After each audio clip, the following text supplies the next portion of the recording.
Try it again. All right, remind. Oh, it says it's streaming. Yeah, it does say that. It is now. Let's see. But this says, oh no, that's pinned. Okay, never mind. I'm trying to find it.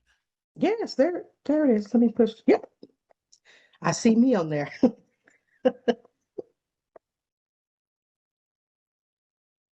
Yeah, I do.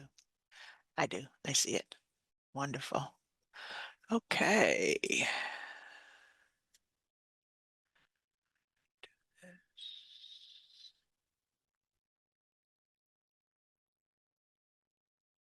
Well, good morning or afternoon. Welcome to the Department of Communication and Information Technologies monthly cybersecurity training session.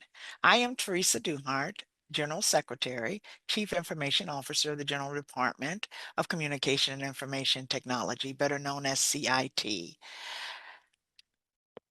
And today's session is protecting the church in periods of increased risk.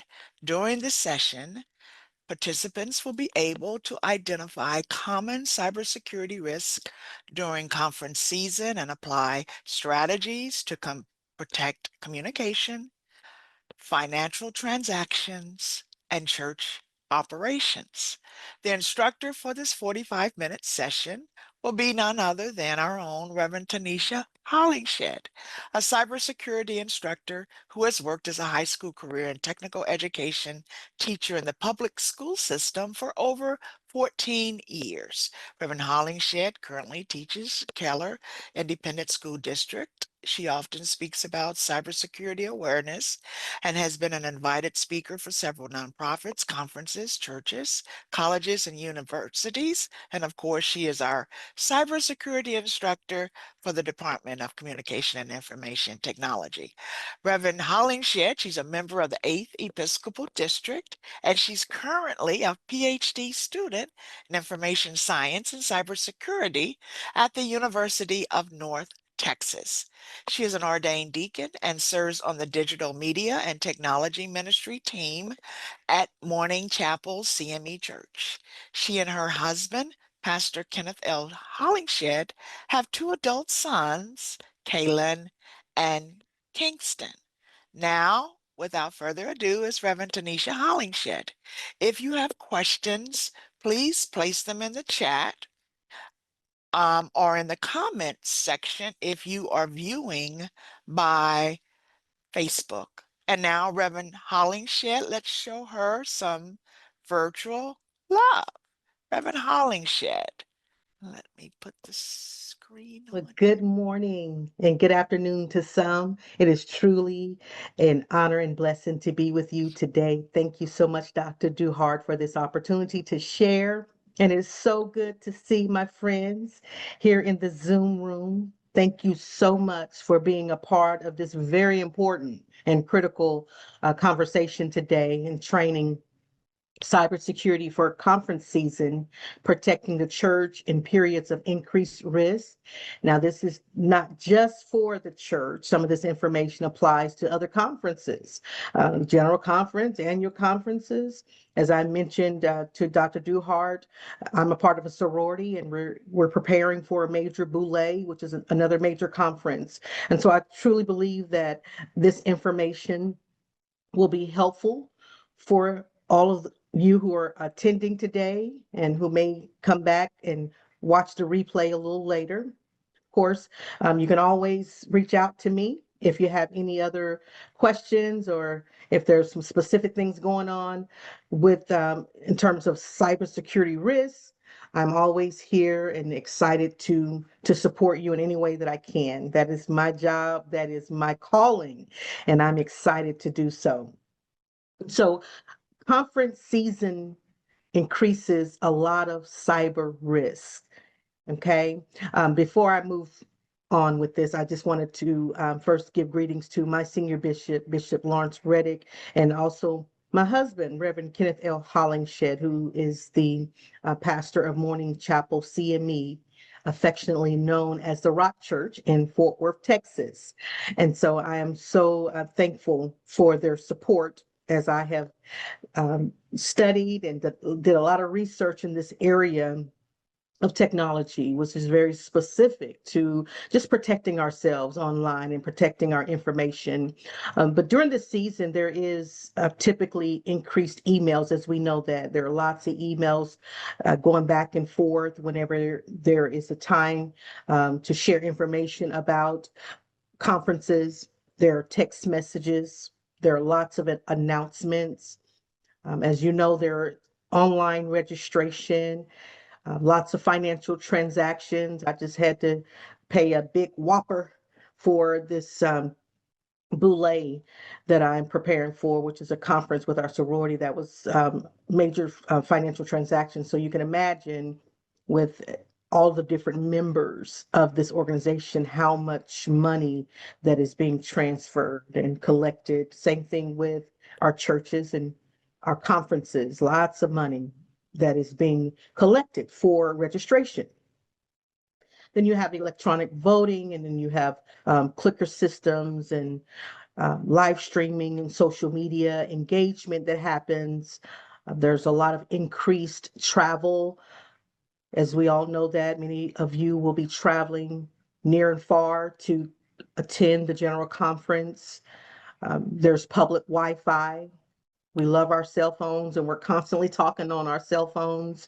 And so we have to be very, very mindful of the public Wi-Fi. Anytime you're on public Wi-Fi, just remember that's a risk because it's public. Many attackers have access to people who are on public Wi-Fi. So when you're on your cell phone and you look in your bank account or you do something personal, check your emails. Just keep in mind that if you're on public Wi-Fi, that you are opening up yourself for potential attack, cyber attack, as they will have access to whatever information that you are looking at on your device. There's also greater visibility of church leaders, okay, delegates and candidates. And during this time where you have aspirants for bishop, they are sharing lots of information. They're in the spotlight. Same thing with those who are running for general secretary or general office.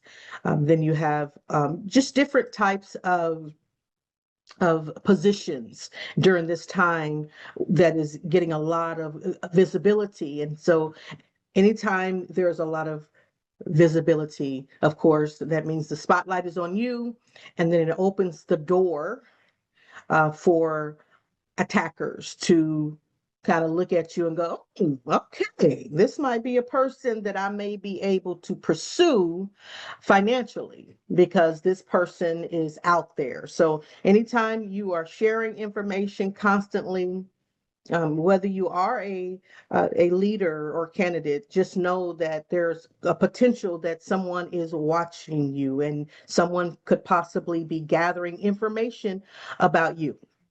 Okay, so that is the risk that we face, of course, in this whole social media world that we're in. As many of you may know, I've shared this during the last presentation. My husband just recently wrote a book, and I was just really blessed to be a part of this project. I wrote a chapter 6, which is about the skylight, and talk a lot about digital trust. And one of the quotes is, in cybersecurity, trust is foundational, whether it's technological or organizational or spiritual. Without trust, even strong systems can collapse. And of course, that's in the book Outreach is the Architecture of Evangelism, written by my husband, Reverend Kenneth L. Hollingshed. And so in this chapter, I talk a lot about digital ministry and how we are connecting constantly. We are clarifying information. We are cultivating trust. And so that's why trust is foundational to ministry and cybersecurity. And without trust, communication systems can break down. And so cybersecurity is a lot about trusting the individuals that we're sharing information with. Sometimes we hope that the people that we're sharing information with is somebody that we can trust, and oftentimes we can, but at the same time we don't know if the people that we're sharing information with, if they're fully protecting themselves from a cybersecurity standpoint. So you may be sharing information with someone and you feel like it's honest and this person is trustworthy, but then you don't know if that person is trained in this area of trust and cybersecurity. So that's a major factor that we have to always be mindful of. One of the principles that we talk about a lot in my study of cybersecurity over the last, oh gosh, this has been 6 years now. And I learn something every day, literally, and there are always new attacks. But one of the main principles is called the zero trust principle, which means never trust, always verify. Let me repeat that. Never trust, always verify. And I know some of you are going, come on now, Miss Hollingshed, Reverend Hollingshed, but don't trust anybody. Well, my professors tell me you have to think like the adversary, and you always have to question, is this person trustworthy? Is this reliable information? Is this credible? Okay. But the conflict is, if you grew up in church like myself, most of you did grow up in church, ministry is all about trust, right? It's about relationships and trusting our leaders and trusting the people in our churches, hoping that the communication is a foundation for trust in the church. Even church operations, we're hoping that everything is just on the up and up. That's just how we were raised. That's the biblical principles. And unfortunately, many of us have been hurt in the church because we grew up thinking that, okay, this is the place, if I can't trust anybody else, I should be able to trust my church family, my leaders. And I felt that way. But what we have to be mindful of is that because we stand on this principle of trust, this is where your attackers are going to perpetrate. This is where they're going to really use this as an opportunity, because they know that we trust each other. They know that we depend on righteousness and the principles of the Bible, and so that we're walking targets. So in ministry, relationships, again, are built on trust, but cybersecurity reminds us that trust is in the digital space should always be verified. Just because they say that they're your pastor doesn't mean this person that you're communicating with is your pastor. Just because they say it's a ministry leader doesn't mean that it's truly them. It must be verified. And there's some key things that I've talked about over the last couple of years, how you can really verify, but we know how to verify. When I was upgrading our security here recently, the first question that the representative asked is, what is your security word? And y'all know I could not remember my security word. So I had made that security word. My husband and we had talked about this word a long time ago. And I looked at him and I said, what's the word? And we went through all these different words and we tried this and that and that. And they were like, no, it's not. It's not the word. And they would not allow us to make any changes or upgrades to the system until we could verify that we were who we said we were. And I said, can I give you my social? And I got frustrated as a cybersecurity student. I was like, come on now, Shirley, here's my driver's license. And he was like, no, these are some things that we have in place. And so what they were doing is they were standing on the zero trust principle. Never trust, always verify. And you can't verify, Miss Hollingshed, is what he said to me. And so we had to go through this whole process of uh, verifying that am who I say I am. So again, cybersecurity is verification. It verifies people's identity, confirms the financial request, and we've talked about this before in these trainings. Make sure that it's of the authentic communication. Use those multi-factor authentication. I know that sometimes it gets on your nerves because it gets on mine.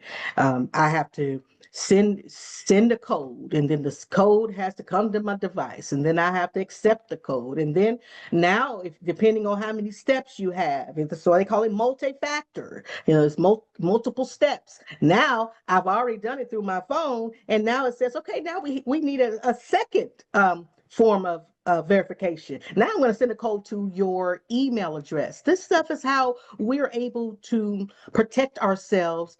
It's a part of that zero trust principles that you should always be thinking of every time you log into a system. Remember, attackers cannot attack you from a digital standpoint unless you're plugged in, right? You have to have Wi-Fi.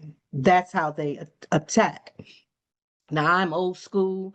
I'm one of those folks, even though I'm getting my degree in cybersecurity and I teach technology, I am still one of those who love my paper. I still read books. I like my physical book.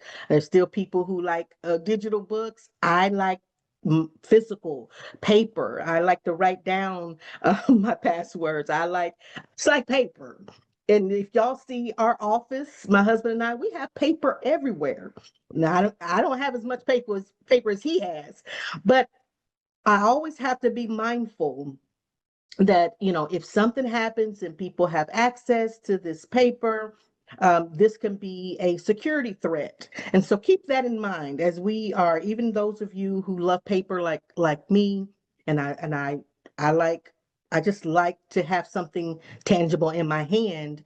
Um, you make sure that you're protecting that information. So while it may not be digital, someone gets into your house, are you putting it in a safe space? And do you have a safe in your house? Do you have a cabinet in your home that is protected there's a fire, that those that's sacred information will be in your file cabinet and locked up, right? So keep that in mind, that the zero trust principle is not just about technology and being online and digital. It's also about that physical paper. And another example is, again, I love paper, and one time I left my car door open. This was a while back. I'm careful now, but you live and you learn. And then when you learn from your mistakes, hopefully, what I tell my students, share this information. And I had put some my papers, I put it in a bag, and someone thought that there was something valuable in the bag, and they took all of the papers. And I had a lot of information, physical information. So again, make sure that you are protecting yourselves, even whether it's digital or whether you have a paper or reports that you need to protect, especially during this conference season. When you're carrying around your blue book and you're carrying around important paperwork, you want to make sure that you keep that information in a safe place and that you are constantly monitoring your bags, because it doesn't have to be church folks who can take your information. It could be random people who are in the conference, in the hotel, and they see a bag and they go, ooh, just like they stole my information from my car. They may steal your information, and you want to make sure that is protected. Again, with the zero trust, how do you apply this more to the ministry communication? Although this is a cybersecurity term that is used often, especially in our government, oftentimes church folk, we become these targets because they know that our relationships are built on trust. So that is why the most common threats are phishing attacks. You remember we talked about phishing, smishing. These are the ways that they send these fake emails, fake text messages, and even fake voicemail messages. They impersonate, they use misinformation as the main areas of attack for the church because they already know that, okay, this is a group of people who trust. And so if I can just pretend like I'm a trustworthy church person, then I could probably get into their bank account or I can probably manipulate some things. Cybersecurity, it reminds us that it should be verified in digital environments. Verification protects both us and our ministries. And I know sometimes it's an extra step, especially when we're in a hurry. We live in this fast-paced society where we're moving, but we have to slow down and make sure that we are doing what we need to do to keep ourselves protected and safe, to keep our leaders safe, to keep our churches safe, to keep our children safe, family members. I mean, the list goes on and on. So just because a message appears to come from a church leader or church person, whether he's a leader or a church member, does not mean it should bypass verification. Just a quick check. And I use Dr. Duhart and our relationship. Dr. Duhart, is that you? Okay, good. That's you. Just like the Brinks, the security company did with us. I need to make sure that this is you. I know it sounds like you. It looks like you. If it walks like a duck, quacks like a duck, it is a duck, but not necessarily in the cybersecurity world, unfortunately, because you have some very highly skilled people who can look like a duck, quack like a duck, walk like a duck, and they're not a duck. Okay. And if you don't know what those risks are, you may not be able to identify that. As communication and activity increase during conference season, as I mentioned, and these are the opportunities for those cyber threats. So many of these attacks are designed to create this sense of urgency and trust and emotions. I want to say that one more time. For us as church people, those attacks are going to come in a form where it seems urgent. It seems where your trust is being questioned, or you become very emotional. If that's happening, you've got to pause. Okay. And remember what Reverend Tanesha said. Okay, wait a minute. I just saw this, or I just read this, or I just heard this, and I'm feeling urgent. This urgency to do something, to say something. I need you to pause, take a deep breath, and go, this might be a form of an attack. Let me think about what's happening here and pause. Again, that can come in the form of an email that you received that is saying something that you feel is unfair, or you think that, oh my God, this is horrible. This is some person that's being mistreated, or this is a person that there's some theft going on with the money. Pause and think about it. Is this true? Did this really come from this person? And let me just make a quick phone call and make sure that this person sent this. And don't react. Impersonation scams are so common. It's so common. Again, why? Because we are trustworthy. We trust, we want to trust. And then, of course, the opposite side of that is that because there have been so many scams, sometimes when we need to trust, we don't trust. But with that zero trust policy, you're going to verify. Okay. Financial fraud is very common because, again, there's money that is being collected for offerings, for donations, for registration. There's a lot going on during this conference period. And so people are looking, those attackers are looking for opportunities to get into systems. One system is your bank account. because they feel like, okay, if this person is here at this conference, at this hotel, and then they must have some money somewhere. So if I can use phishing attacks or impersonation, some misinformation, some rage bait. I talk about rage bait in my pastor's book, but in my chapter is what I was going to say. My chapter 6, very common right now is when the attacker, and I'll talk a little bit more in the next slide, but rage bait is serious. You read an email and it automatically makes you mad. Oh my God, I can't believe this lowdown, pause, identify this. Okay, is this rage bait? Are they baiting me in with my emotions and rage? And then oftentimes, y'all know we've all been mad. We make some decisions when we're mad. And then after you calm down, you go, oh Lord, oh my goodness, I made that decision and I did not get all the information because I was lured in and baited in by some rage bait.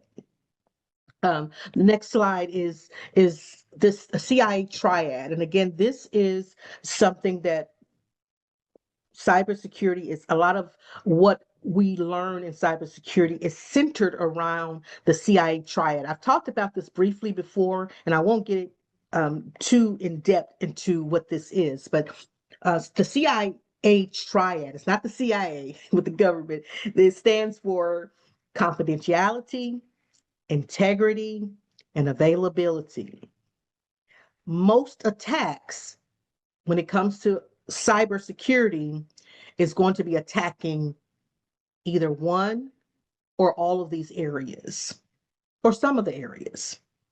It's going to be attacking the confidentiality of an organization or person, the integrity of a person, or the availability.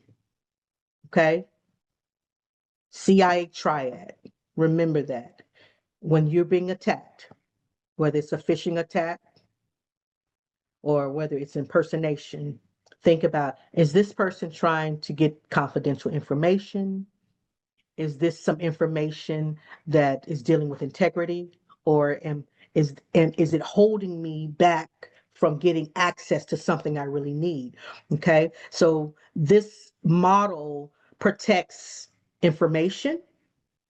As we mentioned, there's information. As I mentioned, it's going back and forth. Lots of information, lots of announcements. There's apps that are going to be sharing information, communicating information. The same principle that protects these digital systems and these apps can also strengthen trust, integrity, and stewardship within our church. Okay, so I want to talk briefly about each one of those and how it applies specifically to us as church, what I call church folks. Confidentiality is it's part of the protection and trust and stewardship. Um, how is this relevant to? I'll use the general conference. This could be protecting sensitive information, confidential information, like your voting credentials. It can be financial records. If someone is managing the financial records, we want to make sure that that information is confidential. I just think that if a person donates information or money, it should be confidential unless they tell you it's okay. And so be mindful of that. Is it okay that I share that you made this contribution? Is it okay that I shared this financial? Just again, verify. This is part of that confidentiality. Uh, be mindful of the delegate. Some of you are delegates, I believe. I don't know.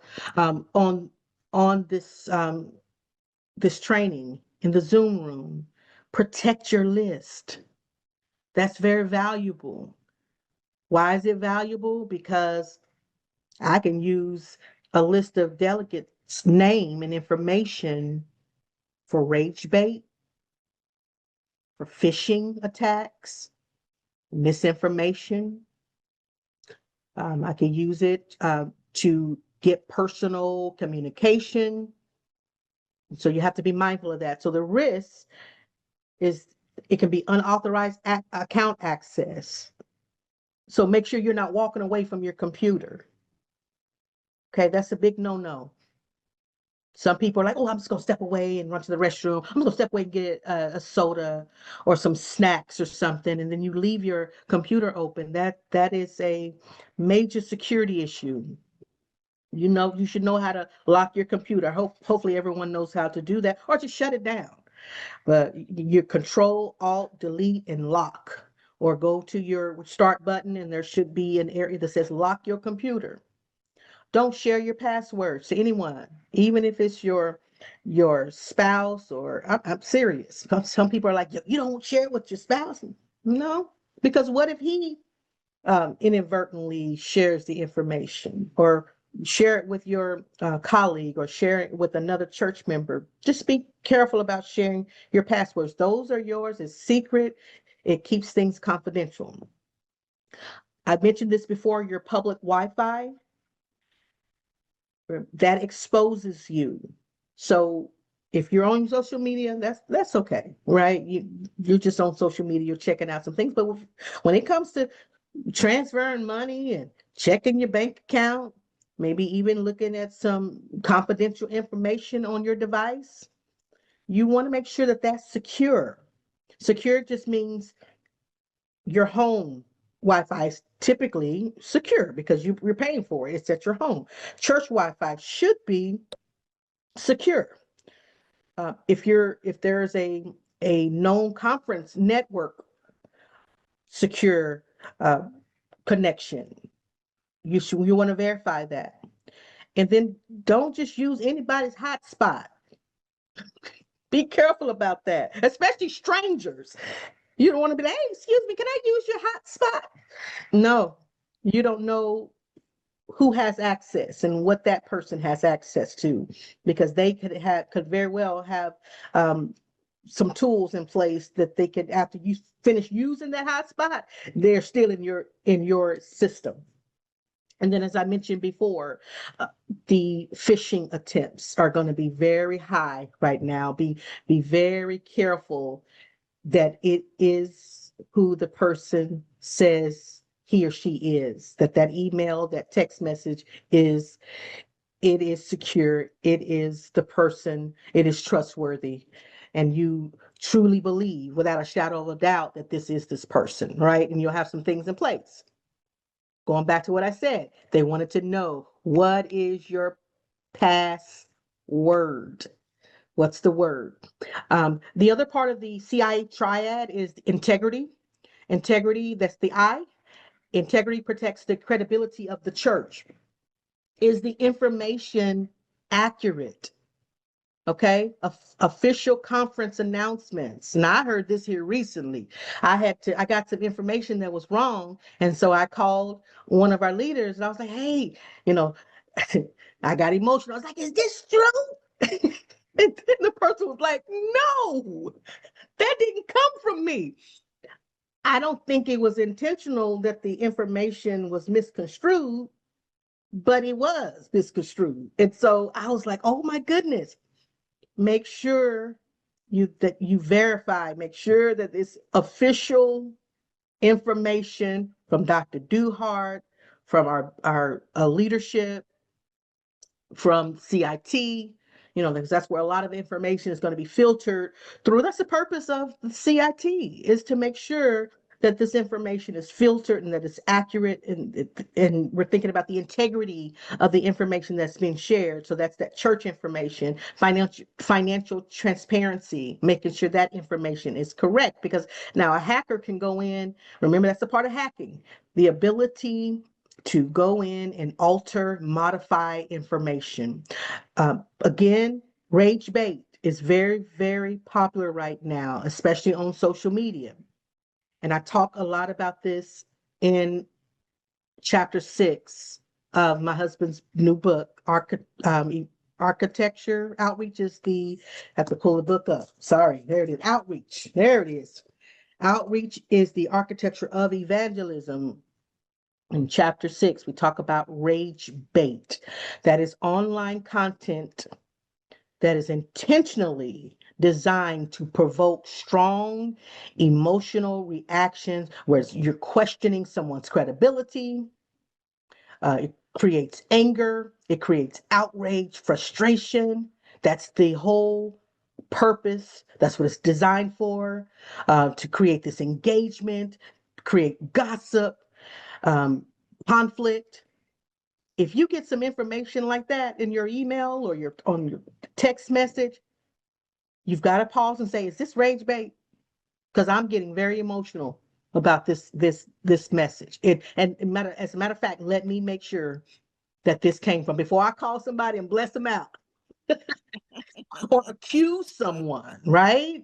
Because if you don't know and you don't understand this whole cybersecurity attack and the integrity of the information, then you may just pick up the phone and start accusing someone of something, and they're going, "What? I don't know what you're talking about." Be very careful. Misinformation. That's false or misleading information. They're doing that on purpose. They may be giving you a soundbite of something on purpose. Okay? Because they want to mislead you. They want you to feel like you can't trust people. And so that has to be verified. Those impersonation scams, all it takes, y'all, is one phone call. "Hey, I just wanted to confirm that this was you who sent that. And can you explain what it is? Because now when I read it, I got very emotional or very angry. And that can eliminate a lot of misunderstandings. Hackers can manipulate screenshots. Let me repeat that one more time. Hackers can manipulate screenshots or messages. That means it can be altered or edited from a digital standpoint. This is what I study, y'all. The only way I can get this degree in information science with the concentration in cybersecurity is that we have to work in virtual spaces to manipulate this stuff. And I tell you, one time it is very complicated, and you have to be very highly skilled. I shared with my husband like one project. I made a C. I was like, okay, I don't know if that's good or bad. So I'm not the best hacker for this project, but that's what they can do. And so, of course, we had to go back and redo it. Me and my team. Of course, this is ethical hacking, but we're like law enforcement or people who work in the government. We have to learn what the adversary does so that we can protect. Right? That's what police officers have to understand, how the criminals think so that they can counter that. And so that's a part of that training for us in my field of cybersecurity. But my point is, you can't take some information and automatically run with it. I just experienced that with a family member who received some information that had been altered. And I said, I don't think that that's accurate because I have an eye, you know, right? I can look at something, especially when you've been doing this for over. I said, that's been altered. And this person was like, no, no, no, no, I promise you. And still to this day, that person does not believe that it was altered. And it's standing firm on believing that information. So be very careful about that. Make sure that you verify that it is accurate and don't just run with it. And don't start rumors unless you know for sure that it came from that person or that this information is accurate. Availability. This means accessibility. Okay. Availability ensures that our ministries and communication continue uninterrupted, right? So your live stream services and sessions can be altered. Um, Electronic voting systems. How many times has Donald Trump, our president, has said, "I think this has been altered"? We hear that over and over, right? This is not anything new. What he's saying, and while I won't, no comment, but I will say this: there are anytime you are dealing with digital spaces, Anything that is electronic, there is the propensity, there is the possibility that an attacker can get into those systems and manipulate the availability and the access to it. So, not trying to scare anyone, but what I'm saying to you is to make sure that you are protecting yourself, that you are not the person that's leaving your device, your cell phone, your computers um, open so that people can come and manipulate. People can get into church websites and email systems. Okay, you share your password with someone, or you leave your information written down. A stranger or someone around you can get that information and create some things on your website that is false. They can send out emails that is false or fake. So that is part of that availability part of the CIA triad. Outages. We've all heard about those here, even recently in the news. That's a lot of that tied to cyber attacks. And that system is not working. Weak internet connections. Be mindful of that. These are risks, because if it's a weak connection, oh, an attacker can do a lot of stuff with a weak connection. Okay. They can get into systems, and there are tools that you can actually run tests to see. Let me find some weaknesses in systems. Let me see who's not protected. Let me see who's not using their locks on their systems and VPNs. There are systems, okay, tools that can be used. So another thing that hackers can do is called a system overload. They can push so much information that it just shuts it down. Again, this is all tied to the availability, because if there's so much traffic going on, it'll overwhelm the system, and then nobody can do anything on their system. That's a part of that accessibility and availability of the CIA triad. And so what I want to cover is just some tips, especially as you go into the general conference. I want you, again, I've said this over and over again, but I'm going to say it again. Verify before you start responding or sharing information. If you can, try to avoid using public Wi-Fi for your sensitive transactions, like your financial transactions, or if there's some personal information that you are sharing. You want to make sure that that information is protected. This is a time to maybe go back and revisit your passwords. Okay. If you've had this password for a while, maybe change it up.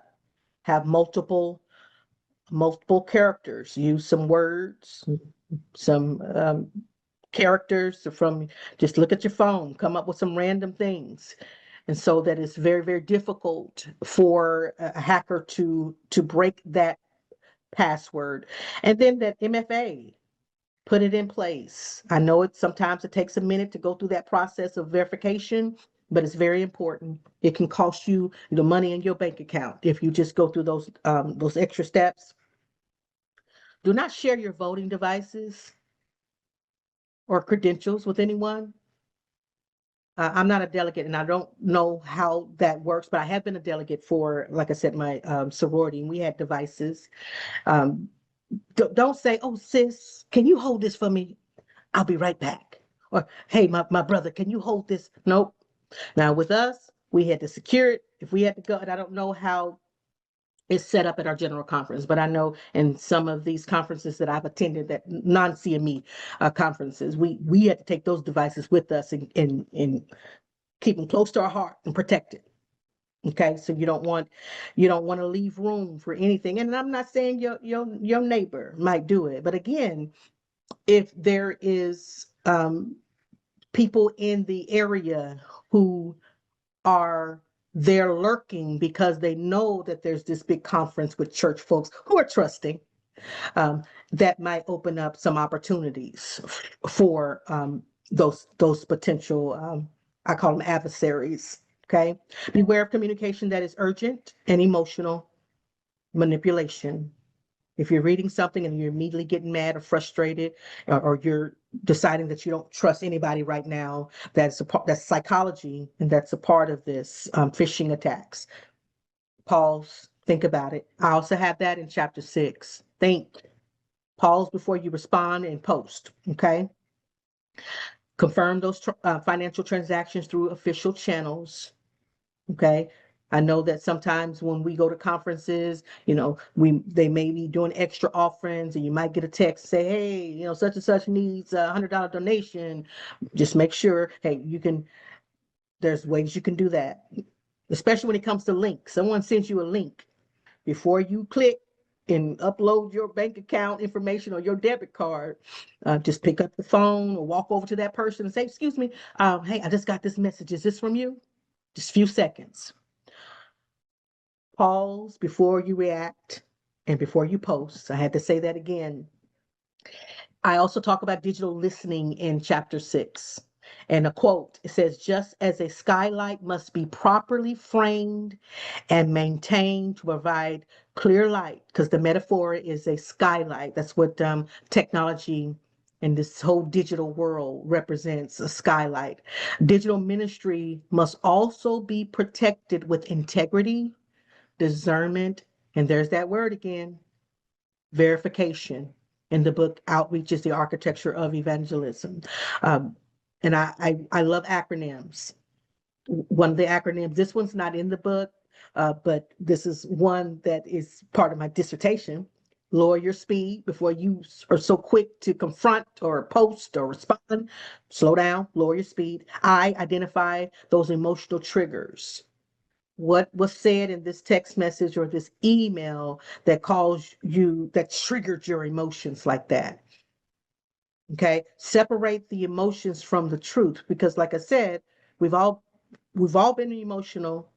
And when we are emotional, we make some decisions based on our emotions, and sometimes not based on the truth, because you didn't pause to verify if it was the truth. You've already put it out there. My granny always tell me, be careful what you're saying. You put out there in the atmosphere, because you can't pull it back. That's her. She's been saying that since I was a little girl. So that stuck with my heart and my mind. Take time to verify the T. Evaluate the credibility of the person. I just had to tell a family member, okay, is this credible? I mean, are you sure, without a shadow of a doubt, and they were like, that's what it said, and I read it, and I'm like, no, that doesn't mean it's credible. There's a process you can go through to make sure that they are credible. And then navigate with wisdom. That's what that in. And listen, navigate with wisdom. Pray about it before you start moving too fast. And then I do want to share this book, Outreach is the Architecture of Evangelism.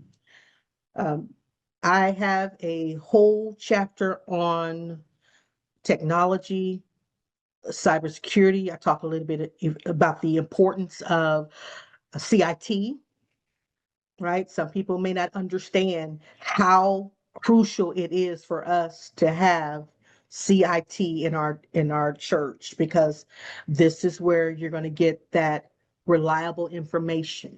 Okay. You can go to Amazon. This is a QR code, but you don't have to scan the QR code. You can just simply go to Amazon, and we have it in soft copy as well as hard copy.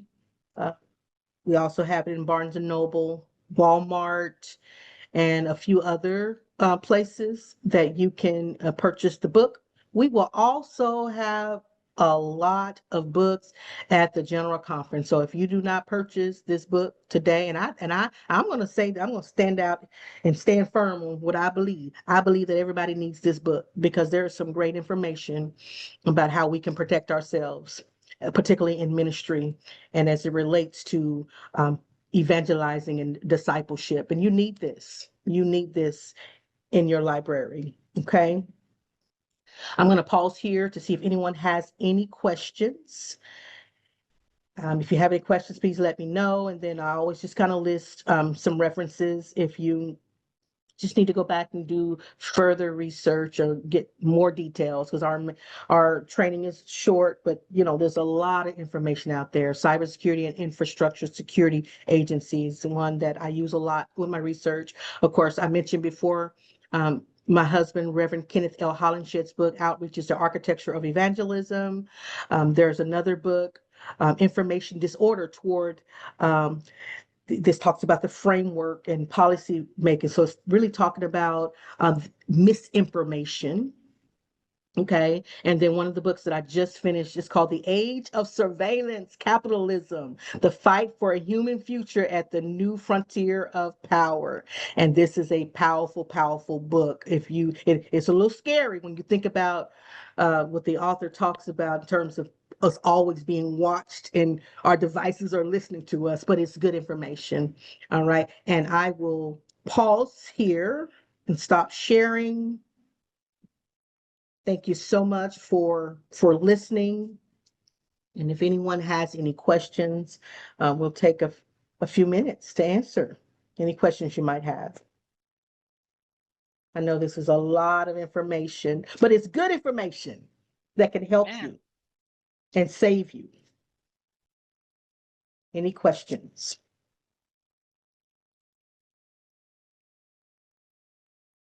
All right, I see one question. One hand's up.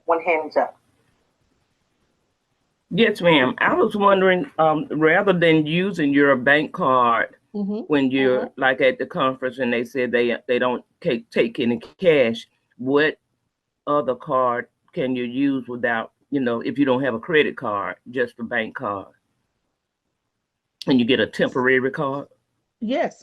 Of course, you can get those cards. When you give cards to your friends and family, if you feel more confident or secure with using one of those cards and loading it up, I think that would be up to your discretion. But you just got to be careful and make sure that card is acceptable at that particular hotel. Okay, thank you. You're welcome. Thank you for the question. Any other questions?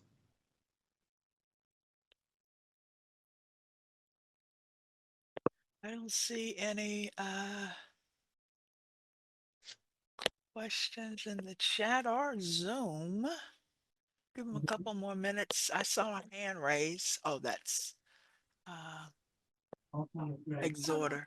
Let me lower her hand. Any other questions?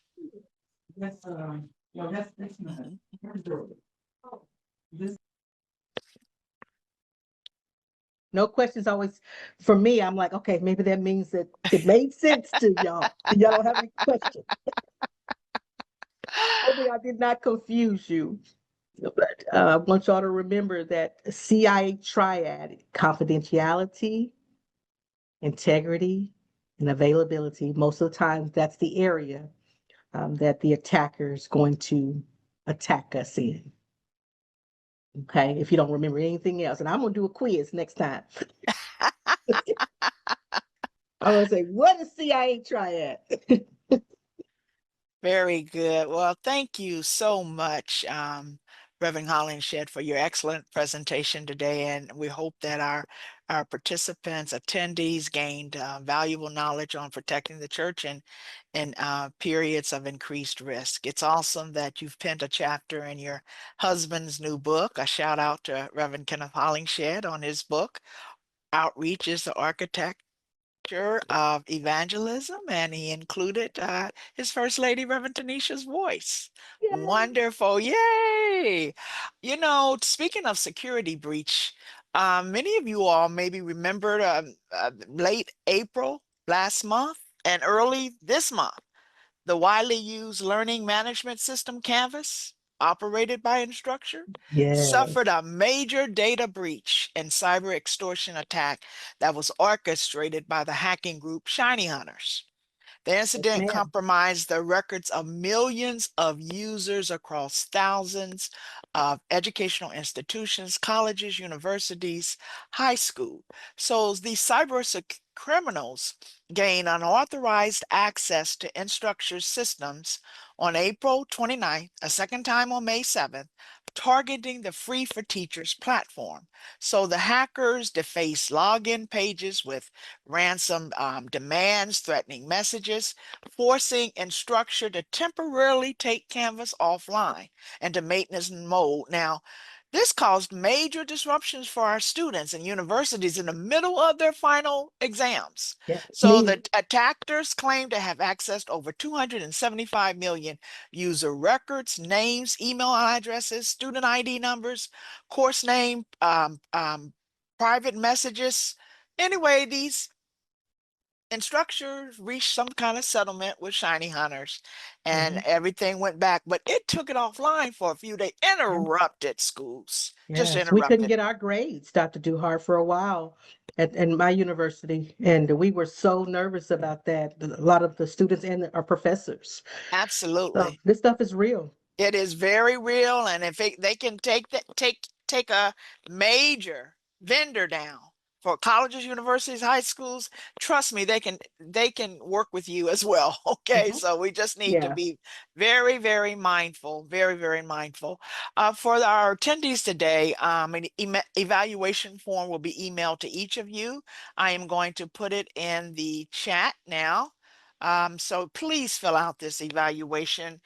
We ask all of our attendees to, we know that Reverend Hollingshed is doing a great job with the cybersecurity sessions, and there may be other sessions that you'd like to see her discuss or address other topics. So please fill out the evaluation form, and it helps CIT with our future training sessions as well. Okay? And Dr. Duhart, I just want to mention one more thing before we close Yes, out. sure. Part of my dissertation, and prayerfully I will graduate in December of 2026. One more Wonderful. semester. But part of my dissertation is dealing with digital ethics, cybersecurity, and AI literacy. If you are an educator in the public school system, I would love to have your support because I will be focusing mainly on some of the issues that we deal with in the public school system, like Dr. Duhart just mentioned. That was a university, but there's also a lot going on in K through 12 education. Yes, some of these babies are learning, about a lot of these cyber attacks, and we want to get them educated. Okay, so that they can, sometimes they do things and they don't realize what they're doing. They're just copying off of their peers. So again, if you are an educator, I would love for you to help me with some of this research. Just reach out to me. My email address is hollingshedT@gmail.com. I'll Thank you, put it Dr. in the Duhart. chat. I will put it in Okay, the chat. Hollingshed T at perfect. K Gmail. through 12. Okay, K through 12 educators. Yes, Okay. ma'am. Thank you. All righty. Thank you very much. I'll put it right here. Educators. There we are. Okay, that is great. I do want to remind you about the evaluation form that's now in the chat. And I also have a couple of slides, just general conference training reminders. We have some classes that will be our final 3 sessions that will be offered on the general conference Yap app. And let me just get here and share my screen. Let's see, here we are. We have trainings on Tuesdays, May 26th, June 2nd at 7:00 p.m. Look for email messages regarding the General Conference Yap app and electronic voting for those who are delegates, alternates, but anyone can download the General Conference Yap app. And just stay informed before, during, and after the General Conference. So we have a session this Tuesday, the following Tuesday, and then on Sunday, June 7th. And also, I'm so pleased to announce that we heard you at my training sessions, and now Dr. Barbara Campbell is going to be offering parliamentary procedure training sessions to all delegates and alternates. Actually, anyone can take it, but particularly primed for delegates and alternates to the General Conference, and in partnership with our College of Bishops, the General Department of Communication, Information Technology, and the General Department of Lay Ministry. It's going to be 2 training sessions, part 1 and part 2. There's the training agenda there, will be facilitated again by Dr. Barbara R.C. Campbell, who is the president of the Connectional Lay Council. Now, join via Zoom for the training sessions, which will be held right after my training sessions on Tuesday and Tuesdays, May 26th and June 7th at 8 o'clock. So I know I've got 1 hour to complete my training, but Dr. Campbell will take you through the basics that you will need in order to prepare for the general conference. So I just want to make sure that we get that plug in and just make sure that everyone is informed. Well, everyone, again, thank you, Reverend, pretty soon, Dr. Hollingshed, for that wonderful presentation today. So are you now considered a doctoral student? I mean, a candidate? Yes. Your last, okay, so you're no longer that student, you're that candidate now. Right. Okay, wonderful, wonderful. Applause, applause. Wonderful. Thank you. Okay, so thank you everyone for taking the time out of your busy schedules to attend today's training. Here's hoping that you have a great rest of the day, a blessed Sunday, and a great Memorial Day. We pause to thank all of the persons who sacrificed their lives during this weekend, Memorial Day. God bless each of you, and we hope to see you. Some of you at General Conference. Hope a lot of you will be there. And we will hopefully see you at the trainings, upcoming trainings, and upcoming cybersecurity trainings in the future. Okay? Take care, everyone. All right. Thank you. Stay safe online, everyone. All right. Have a great Thank you day. again. Okay. Bye-bye. Bye-bye.